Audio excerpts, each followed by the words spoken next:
বন্ধুরা, তোমরা সবাই ভালো আছো তো? আজকে আমি একটা গল্প বলবো, গল্পটা শুনে বলবে কেমন হয়েছে। ভালো থাকবে আর খুশি খুশি থাকবে। তোমরা সবাই কেমন আছো? আজকে আমি একটা গল্প বলবো। গল্পের নাম ত্রিপুর। দেবতাদের সঙ্গে অসুরদের ভয়ানক শত্রুতা ছিল। দিন রাতি কেবল ইহাদের মারামারি চলত। তাহাতে অনেক সময় অসুররা হারিত, আবার অনেক সময় দেবতারাও হারিতেন। দেবতারা অসুরদের জ্বালায় অস্থির থাকিতেন, আবার অসুরেরা তপস্যা করিলে তাদের বর না দিয়েও পারতেন না। বর দিয়ে তারপর তার ধাক্কা সামলাতে তাদের প্রাণান্ত হইত। একটা অসুর ছিল, তার নাম ময়। জাদু, মায়া, ভেলকিবাজি যত আছে ময় তার সকলই জানিত, আর তাহারা জোরে সময় সময় দেবতাদের ভারী নাকাল করিত। একবার যুদ্ধে হারিয়া ময় তপস্যা করিতে লাগিল। বিদ্যুৎমলি আর তারক নামে আরও দুটো অসুর তাদের দেখাদেখি তপস্যা আরম্ভ করল। তাহারা উপবাস করিয়া, শীতে ভুগিয়া, বৃষ্টিতে ভিজিয়া এমনি আশ্চর্য তপস্যা করিল যে ব্রহ্মা আর তাহাদের কাছে না আসিয়া থাকিতে পারিলেন না।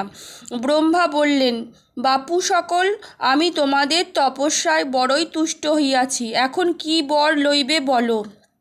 তখন ময় হাত জোড়ে মিষ্টে কথায় তাদের বিনয় করিয়া বলিলেন, প্রভু, দেবতারা আমাদিগকে মারিয়া ধরিয়া তাড়িয়া দিয়েছে।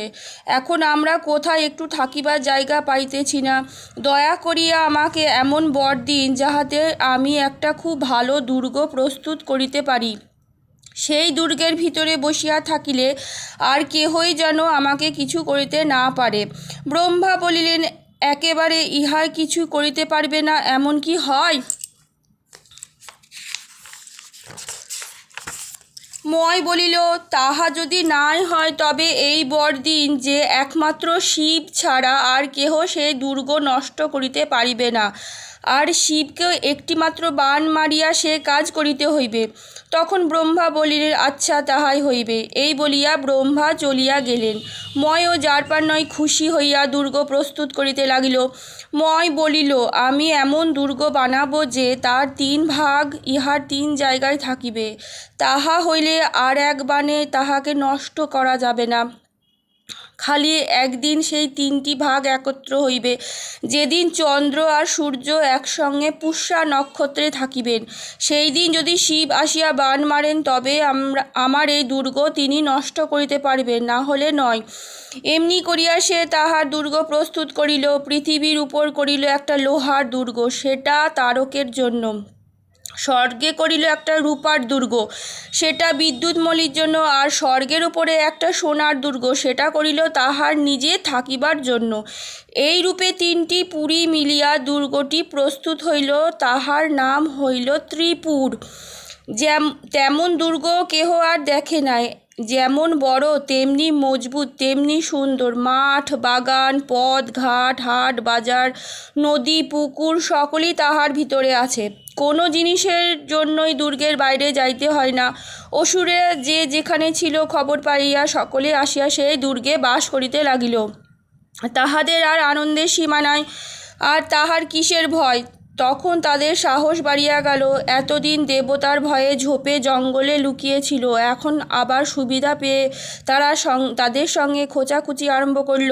কোনো দিন স্বর্গের বাগান ভাঙে, কোনো দিন দেবতাদের বাড়িতে গিয়ে ঝগড়া করে, কোনো দিন মুনি ঋষিদের তপস্যা মাটি করিয়া দেয়।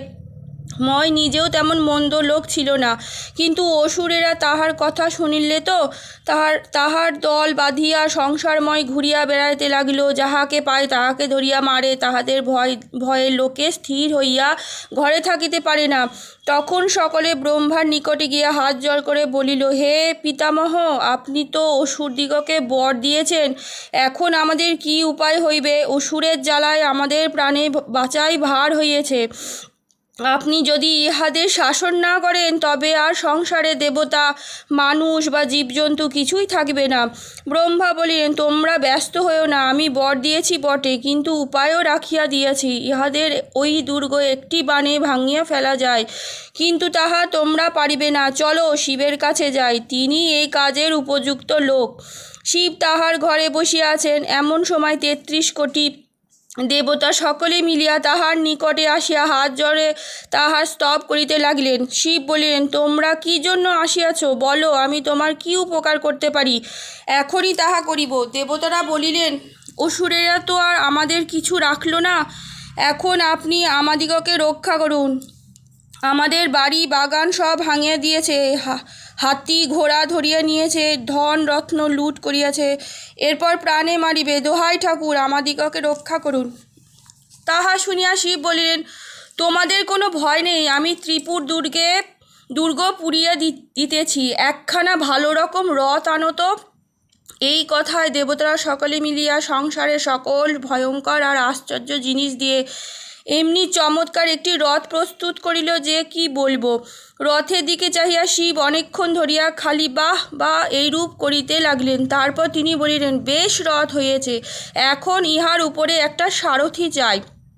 দেবতারা তো বড়ই সংকটে পড়িলেন, এমন রথের সারথি তো যেমন তেমন হইলে চলিবে না, হায় এখন সারথি কোথায় পাই।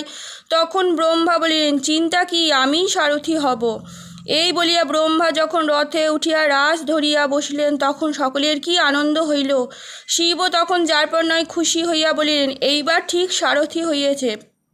সেই রথে চড়িয়ে শিব যুদ্ধ করিতে চলিলেন। সঙ্গে দেবতা গন্ধর্ব সকলে জয় জয় শব্দে ছুটিয়া চলিল।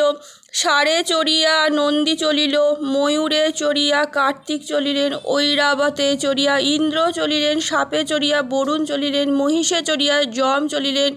শিবের যত ভূত তাহার শিবের রথ ঘিরিয়া গর্জন করিতে করিতে চলিল। হাতির মতো পাহাড়ের মতন তাদের শরীর, মেঘের মতন তাদের ডাক।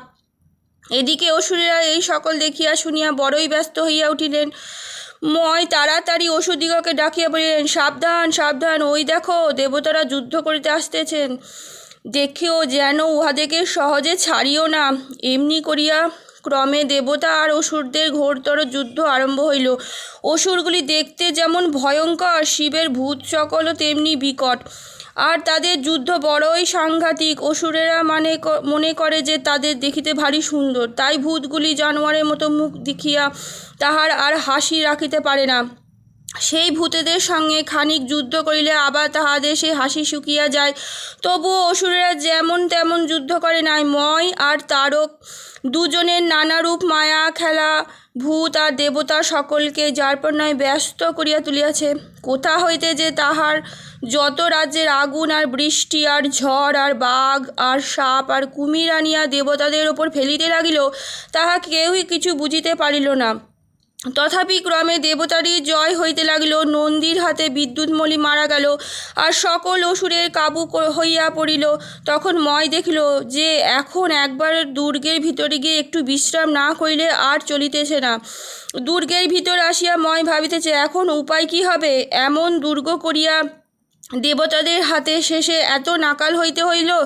বলিতে বলিতে চট করিয়া তাহার মাথায় বুদ্ধি জোগাইছে, আর অমনি সে মায়ার বলে দুর্গের ভেতরে এক আশ্চর্য পুকুর তৈরি করিয়া ফেলিল।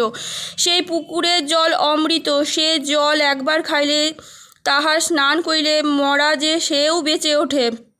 তখন আর কিসের ভয়, যত অসুর মরে সকলে আনিয়া সেই পুকুরে স্নান করায়। এমনি করিয়া তাহার বিদ্যুৎমলিকা আবার বাঁচিয়া তুলিল। আর কত মরা অসুর যে বাঁচিল তাহার আর লেখা জোখাই নাই। বাঁচিয়া উঠিয়া তাহারা বলিতে লাগিল, কোথায় গেল শিব, কোথায় নন্দী, কোথায় দেবতা, কোথায় ভূত, মার তাদের সকলকে। এইবারে দেবতারা বড়ই সংকটে পড়িল। যত অসুর মারেন সকলেই খানিক পরে আবার আসিয়া যুদ্ধ করিতে থাকে। এ কি আশ্চর্য ব্যাপার, মরিয়াও যে মরে না, তাহাদের গায়ের জোর যেন আরও বাড়িয়া যায়। দেবতাগণ আরও ভাবিয়ে পথে পাইতেছে না। এমন সময় শিব একটা ভূত ছুটিয়া আসিয়া বলিল, কর্তা, অসুর মারিয়া আর কি হইবে, এদের ঘরে পুকুর আছে, তাহার জলে চুবাইলে মরাটা চাঙ্গা হয়। অসুরেরা তখন বড়ই ভয়ানক যুদ্ধ করিতেছিল। দেবতারা এদের জ্বালায় অস্থির, তাদের আবার শিবের রথের চাকা মাটিতে বসিয়া গিয়াছে। সকলে প্রাণপণে টানাটানি করিয়া তাহা তুলিতে পারিতেছে না। তখন যদি বিষ্ণু তাড়াতাড়ি একটা বিশাল ষাঁড় সাজিয়া শিং দিয়ে সেই রথ না উঠাইতেন, তবে যে কি সর্বনাশ হইত। তা কি বলি, ইহার মধ্যে তারকাসুর ঝড়ের মতো ছুটিয়া আসিয়া ব্রহ্মাকে এমনি গুঁতো মারিয়েছিলেন যে তিনি হাতের রাশ রথে ফেলিয়া কেবলই হাঁপাইতেছিলেন। এদিকে বিষ্ণু রথখানিকে শিং দিয়ে উঠিয়া দিয়া অসুরদিগর দুর্গের দিকে ছুটিয়া চলিয়াছেন। অসুররা তাহার বিশাল দেহ আর শিং নাড়া দেখিয়া আর গর্জন শুনিয়া আর তাদের আটকাতে সাহস পাইল না। তিনি ছুটতে ছুটতে সেই পুকুরে গিয়া চো চো শব্দে তাহার সমস্ত জল খাইয়া ফেলিলেন। ইহার পর আর অসুরেরা ভূতেদের সঙ্গে কিছুই করিতে পারিল না। তাহারা ঢিপ ঢাপ ভূতের কিল খাইতে খাইতে ছুটিয়া দুর্গের ভিতরে ঢুকিয়া গেল। তাহা দেখিয়া সকলে হাততালি দিয়া হাসিতে হাসিতে বলিল, কোথায় শিব, কোথায় দেবতা, কোথায় ভূত, মার সকলকে। তখন আর অসুরেরা ভূতের ভয়ে স্থির থাকিতে না পারিয়া তাহাদের দুর্গশুদ্ধ সমুদ্রের ওপর চলিয়া গেল। কিন্তু দেবতারা ইহাদিকে এত সহজে ছাড়বেন কেন? তাহারা সেখানে গিয়ে আবার তাহাদের সঙ্গে বিষম যুদ্ধ আরম্ভ করিল। দেখিতে দেখিতে তারকাসুর নন্দীর হাতে মারা গেল। বিদ্যুৎমণি সেই দশা হইতে আবার অধিক বিলম্ব হইল না। তারপর ক্রমে সেই সময় আসিয়া উপস্থিত হইল যখন চন্দ্র আর সূর্য একসঙ্গে পুষ্যা নক্ষত্রে আসিবেন।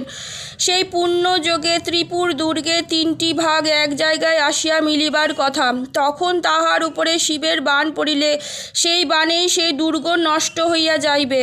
শিব তাহার জন্য ধনুর্বাণ লইয়া প্রস্তুত আছেন। ঠিক সময় উপস্থিত হইবা মাত্র ভীষণ শব্দে তিনি সেই বাণ ছাড়িয়া দিলেন।